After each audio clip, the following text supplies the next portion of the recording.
there is no difference between a king and a beggar because both of them get the money from the public. अर्थात राजा और भिखारी में कोई अंतर नहीं है क्योंकि दोनों ही पैसा आम जनता से प्राप्त करते हैं। अब मैं बताने जा रहा हूं वो शब्द जो आप बहुत आसानी से भूल जाते हैं और बहुत कॉमन भी है। वेयर, वेयर माने कहां, आप जानते ही हैं। किस स्थान पर भी इसका अर्थ होता है। इसका एक और अर्थ होता है, उसका है जहां, जिस स्थान पर। तो पहले कहां वाला सेंटेंस लेते हैं और फिर जहां वाला सेंटेंस लेते हैं। कहां एक प्रश्न है और जहां प्रश्न नहीं है। वेयर डू यू लिव, आप कहां रहते हैं, क्वेश्चन मार्क लगेगा इसके आगे क्योंकि ये प्रश्नवाचक है। वेयर माने कहां, प्रश्न है, आप कहां रहते हैं। जबकि जहां शब्द जो है प्रश्नवाचक नहीं है, उसके आगे प्रश्नवाचक चिन्ह नहीं आएगा। The place where you are staying is clean. The place, वह स्थान जहां आप रहते हैं साफ सुथरा है। द प्लेस वेयर, वेयर माने जहां, you are staying is clean, जहां आप रहते हैं, ठहरते हैं, वो स्थान बिल्कुल साफ सुथरा है। तो यहां पर इस सेंटेंस में कभी भी क्वेश्चन मार्क आगे सेंटेंस के नहीं आएगा क्योंकि इसका अर्थ यहां कहां नहीं है, जहां है या जिस स्थान पर। अब अगला शब्द है वेयर अबाउट्स, पता ठिकाना। वेयर अबाउट्स, पता ठिकाना। I know about his whereabouts. I know about his whereabouts, मैं जानता हूं उसके पता ठिकाने के बारे में, वो कहां रहता है, पता उसका क्या है मैं जानता हूं। I know about his whereabouts, मैं उसके पते के बारे में जानता हूं। तो यहां पर इसका ये अर्थ है वेयर अबाउट्स माने पता ठिकाना। अब है शब्द वेयर एज। वेयर एज का अर्थ होता है जबकि, लेकिन कंट्रास्ट में आता है ये। He is very strong whereas his friend is weak, तुलना कर देता है हमेशा।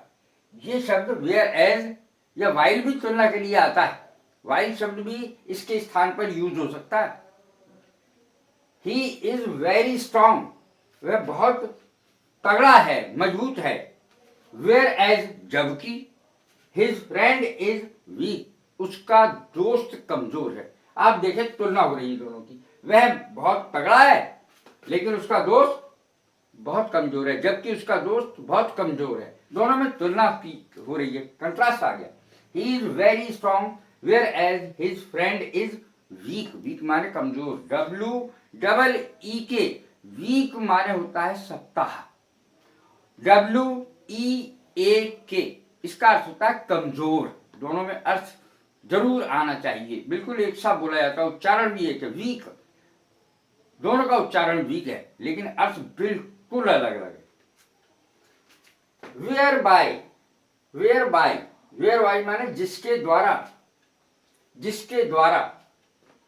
ही took tuition whereby he can get through, वह ट्यूशन लेता है या लेता था, वह ट्यूशन पढ़ता था। सीधा सा सेंटेंस, ही टुक ट्यूशन, वह ट्यूशन पढ़ता था। वेयर बाय, जिसके द्वारा, जिससे, ही कैन गेट थ्रू, वो पास हो सके, जिससे कि वो पास हो सके। ही टुक ट्यूशन, ट्यूशन की स्पेलिंग जरूर देख ले, TUITION, ट्यूशन का अर्थ होता है शिक्षा। He took tuition whereby he can get through, वह ट्यूशन पढ़ने के लिए जाता था या पढ़ता था। वेयर बाय, जिसके द्वारा या जिससे, ही कैन गेट थ्रू, वो पास हो सके। अगला शब्द है वेयर इन। वेयर इन, जिसमें, जिसका अर्थ है जिसमें। Tell him wherein he is wrong, उसको बताओ। टेल हिम, उसको बताओ। वेयर इन, कहां या जिसमें, जिस जगह। ही इज रॉन्ग, वो गलत है, उसने गलती की है। उसे बताओ कि उसने कहां पर गलती की है, किस जगह गलती की है। किसमें गलती, जिसमें गलती की है। अब है शब्द वेयर अपॉन, जिस पर। Deepak came first whereupon he gave a party. Deepak came first whereupon, Deepak first आया, दीपक फर्स्ट डिवीजन में पास हुआ, फर्स्ट आया। जिस पर, जिस वजह से, जिस पर या जिस वजह से उसने एक पार्टी दी, यानी दावत दी, ये अर्थ है। दीपक केम फर्स्ट, दीपक फर्स्ट आया जिस पर उसने पार्टी दी, जिस वजह से उसने पार्टी दी, ये अर्थ आता है यहां। वेयर अपॉन का यही अर्थ है, जिस पर। अब है शब्द वेयर एवर, जहां कहीं। वेयर एवर, जहां कहीं। हिज डॉग फॉलोज, पीछे पीछे चलता है, उसका कुत्ता हमेशा उसके पीछे पीछे चलता है। His dog follows him wherever he goes, उसका कुत्ता उसके पीछे पीछे चलता है जहां कहीं वो जाता है। Wherever he goes, wherever he goes, जहां कहीं भी वो जाता है कुत्ता उसके पीछे पीछे जाता है। आप तो जानते ही कि कुत्ते की आदत ही पीछे पीछे चलने की होती है।